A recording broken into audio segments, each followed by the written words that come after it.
মংগলদৈত স্বাস্থ্য খণ্ডৰ পয়া লগা ৰোগ মংগলদৈত চিকিৎসকৰ অভাৱত বন্ধ কৰি দিয়া হ'ল এখন চৰকাৰী চিকিৎসালয়।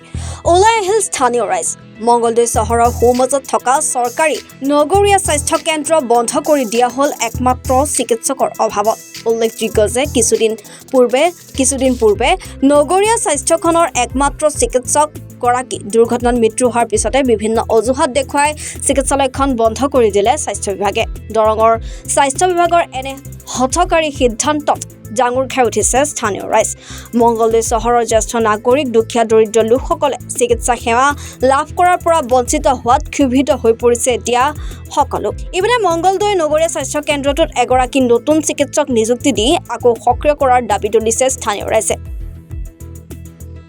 নমস্কাৰ, মই আমাৰ ২ নম্বৰ ৱাৰ্ডৰ বাসিন্দা এজনী আশাকৰ্মী হয়।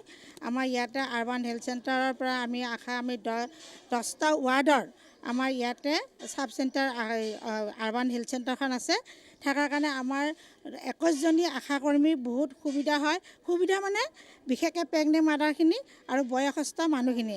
আমি প্ৰত্যেক শনিবাৰে কৰি বয়সস্থ মানুহখিনিক আমি ইয়াতে আৰবান হেল্থ চেণ্টাৰত লৈ আহোঁ।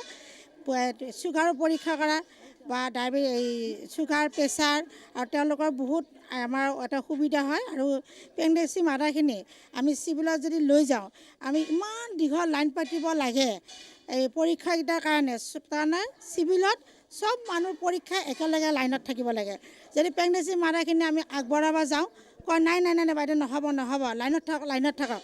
আমাৰ ইমান অসুবিধা হয়। আৰু ইয়াতে আমাৰ চবখিনি পৰীক্ষাই হয়। আমাৰ লেবাৰ ৰুম আমাৰ ইয়াতে চব সুবিধা আছে। আমাৰ ভেকচিনৰ সুবিধা আছে। আমি বাচ্চাখিনি প্ৰত্যেক বুধবাৰে আমি বাচ্চাখিনি লৈ আহোঁ। প্ৰেগনেঞ্চি মাদাৰ আমাৰ এণ্ট্ৰি হয়। আৰু আমাৰ বাচ্চা সকলোখিনি আমাৰ 10টা ৱাৰ্ডৰ বাচ্চা আমি ইয়াতে ভেকচিনৰ আমাৰ ব্যৱস্থা আছে। ইয়াৰ পৰা আমাৰ চবখিনি সুবিধা পাওঁ। আৰু যিমান বয়সস্থ মানুহখিনি আমাৰ প্ৰত্যেক শনিবাৰে আমাৰ ইয়াতে আমি চাৰিগৰাকী আশাকৰ্মীয়ে লগ হৈ কিনে আমি ইয়াতে আনো। এইটো শনিবাৰে যদি আমি 4গৰাকী আশাকৰ্মী আনো, নেক্সট শনিবাৰে আকৌ 4গৰাকী আশাকৰ্মীয়ে বয়সস্থ মানুহখিনিক লৈ আহোঁ। প্ৰেগনেঞ্চি মানুহখিনি লৈ আহোঁ, NCG কৰিব আনো, পৰীক্ষা কৰিব আনো। আমাৰ ইয়াতে বহুত সুবিধা। আমি যদি চিভিলত যাব লগা হয়, আমাৰ বহুত অসুবিধা হ'ব। আমি প্ৰেগনেঞ্চি মাদাৰখিনি আমি লৈ খাৰা হৈ থাকিব লাগিব লাইনত। বয়সস্থ মানুহখিনি লৈ খাৰা হৈ থাকিব লাগিব। কোনো আমাক সুবিধা নিদিয়ে, কোনো আমাক সহায় নকৰে।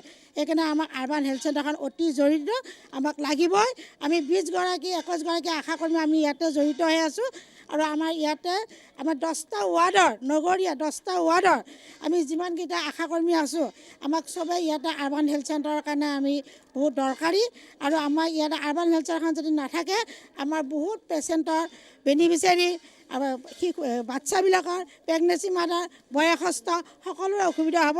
আমাক আৰবান হেল্থ চেণ্টাৰখন লাগিবই আৰু ইয়াৰ পৰা ক'তো নিব নোৱাৰে। অন্ধ কানুন, কলা চৰকাৰ, বেঙেৰা ৰাইজক বেঙেৰা কৰি প্ৰশাসনে এইটো কৰি আছে। গতিকে ইয়াৰ এটা সুবিচাৰ কৰিব বুলি মই আশা কৰিলোঁ এই কলা চৰকাৰখনক। আৰু অন্ধ কানুনক লৈ পেলাই যাতে আমাক অত্যাচাৰ নকৰে, সেইটোৱে কওঁ আপোনালোকৰ ওচৰত যে আপোনালোকৰ থ্ৰু দি যাতে আমি সেইখন তেওঁলোকে গম পায়। আৰু ইয়াৰ প্ৰশাসনে ইয়াৰ বিষয়ে লৈ অলপ জানক আমি কি কৰিছোঁ, কেনেকৈ। ইয়াতে ডেইলি এভাৰেজ চালে 100 মানুহ হয়। 100 মানুহে ক'ত যাব? 8টা 9টা ৱাৰ্ডৰ পৰা মানুহ আহে ইয়াতে। ইয়াৰ কমিটিয়ে নাজানে। আজি কমিটি সোধোতে কমিটিয়ে কৈছে আমি নাজানো। যে জানে কোনে, তেতিয়াহ'লে কৰিলে কেনেকৈ? কি হিচাপত কৰিলে এইটো? কথা কৈ থাকিলে বহুত ওলায়। গতিকে তেখেতসকলে ইয়াৰ বিষয়ে অলপ চিন্তা চৰ্চা কৰক। আৰবান হেল্থ চেণ্টাৰৰ কথা হ'লে ইয়াত এখন কমিটি আছিলে, উঠাব খুজিছে, সেইটো কমিটিয়ে নাজানে, আমি কি জানিম। এতিয়া মই আজি 4 দিন আহিছোঁ এটা হস্পিটেললৈ, ডক্টৰ নাই, কোনো নাই, আকৌ গুচি গৈছোঁ। ময়ো আহোঁ, মই মাহেকত 2-3 দিন আহোঁ, কাৰণ মই নিয়াৰ এবাউট 80 মোৰ এজ, মই ক'ত যাম? সেইকাৰণে মই ইয়াত 2-3 দিন আহোঁ মাহেকত। গতিকে মই আজি 3 মাহ 4 মাহ দি মই ইয়াতে একো পোৱাই নাই। কেতিয়াবা কয় ডক্টৰ নাই, কেতিয়াবা কয় ইটো নাই সিটো নাই, মই ক'ত যাম? চিভিলত লাইন লগাব গ'লে মোবাইল লাগিব, কিবা লাগিব। আমিতো এইবিলাক নাজানো, আমি পুৰণা মানুহ। আৰবান হেল্থ চেণ্টাৰ ইয়াত থাকিব লাগে, ইয়াৰ পৰা উঠাব নালাগে। মোৰ অনুৰোধ সেইটোৱে চৰকাৰক। আৰু ইয়াতে আমাৰ সুবিধা কৰি দিয়ক। আমাক ডক্টৰ এজন দিলে আমিতো ইয়াৰ পৰা আৰামত থাকিব পাৰোঁ। চাৰিওফালে হস্পিটেল খুলি আছে, মেডিকেল কলেজ খুলি আছে। অলপতে শুনিছোঁ দৰঙতো মেডিকেল কলেজ খুলিছে। যদি ইমান মেডিকেল কলেজ খুলিছে, এখন হস্পিটেলৰ কাৰণে এটা ডক্টৰ নাই, কিয় কাৰণে নাই?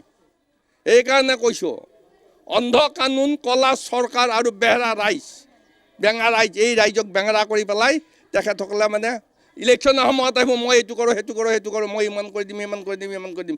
এতিয়া এইখিনি সময়ত কোনে চাইছে? কোন আহিছে ইয়াতে? কোনো অহা নাই। আহিছে ক'ৰবাত দুটা সংবাদদাতা যে কি হৈছে আমি খবৰটো লওঁ বুলি কৈ খবৰ ল'বৰ কাৰণে। গতিকে এইখন হস্পিটেল ইয়াতে থাকিব লাগে। অনুৰোধ কৰিছোঁ ইয়াতে ৰাখক, বেলেগত নিব নালাগে। মোৰ বয়োজ্যেষ্ঠ মানুহ বহুত আহে, মই নিয়াৰ বাদত এইটোৰ ওপৰত এইটো মোৰ ওচৰত আছে আৰু ইয়াৰ আগতে আৰু দুইজনমান আহি গৈছে। তেখেতসকলে আহিছে, চাইছে, গৈছে, কি কৰিব? ডক্টৰ নাই, ক'ত যাব? ব'লকচোন চিভিলত যাই চাব এবাৰ, তেওঁলোকতো লাইন বান্ধক কেনেকৈ যায়। গাড়ী লৈ আহিব, গাড়ীৰ পৰা নামিব, ফটাফট টিকেট কৰিব, তেখেতসকলে ট্ৰিটমেণ্ট কৰি যাব। কিন্তু আমাক কোনে নিয়ে? আমাকতো কোনেও নিনিয়ে। লাইন বান্ধ, টিকেট ল, নাম্বাৰ দে, ক'ত পৰা পাম নাম্বাৰ? জ্যেষ্ঠ নাগৰিক হিচাপে অনুৰোধ কৰোঁ ইয়াতে হস্পিটেলখন থাকক, আৰবান চেণ্টাৰটো ইয়াতে থাকক, আমাৰ বহুতৰে সুবিধা হয়, সেইটোৱে অনুৰোধ চৰকাৰৰ ওচৰত। এতিয়া চাওক, এটা আহিছে তেখেতৰ আজি 4 মাহ হ'ল, ID নাম্বাৰ পোৱা নাই, ডক্টৰ আছে ছুটীত, 4 মাহৰ ছুটীত, ID নাম্বাৰ নোপোৱাৰ কাৰণে তেখেতে এতিয়া আশাক নাম্বাৰটো দিব পৰা নাই, তেখেতৰ ফেমিলি ট্ৰিটমেণ্ট কৰিব পৰা নাই। এইটো কি নিয়ম নেকি? এইটোতো নিয়ম নহয়। এতিয়া সৰু ল'ৰা ছোৱালীক ভেকচিন দিব লাগে, ইয়াৰ পৰা যায়, ইয়াতে দিয়ে, ইয়াতে লয়। এই সৰু ল'ৰা ছোৱালী ক'ত লৈ যাব? কেনেকৈ নিব? ক'লৈ নিব? কি সুবিধা আছে ইয়াত? ওচৰৰ কাৰণে এখন ৰিক্সা বা কিবা এখনত আহি ইয়াতে আমি লোৱা যায়, কিন্তু আমি বাহিৰত যাব নোৱাৰোঁ। যথেষ্ট সুবিধা, অলপ নহয়। এইটো জেদ সুবিধা পোৱা গৈছিলে, কিন্তু আজি যে এইখন ইয়াৰ পৰা উঠাব খুজিছে, কি কাৰণত উঠাব খুজিছে সেইটো জানিব নোৱাৰিলোঁ। আৰু ইয়াৰ কমিটিয়ে নাজানিলে কথাটো। মংগলদৈৰ পৰা বাবুল মকছেদ আহমেদৰ ৰিপৰ্ট, এনি ভাৰত 24।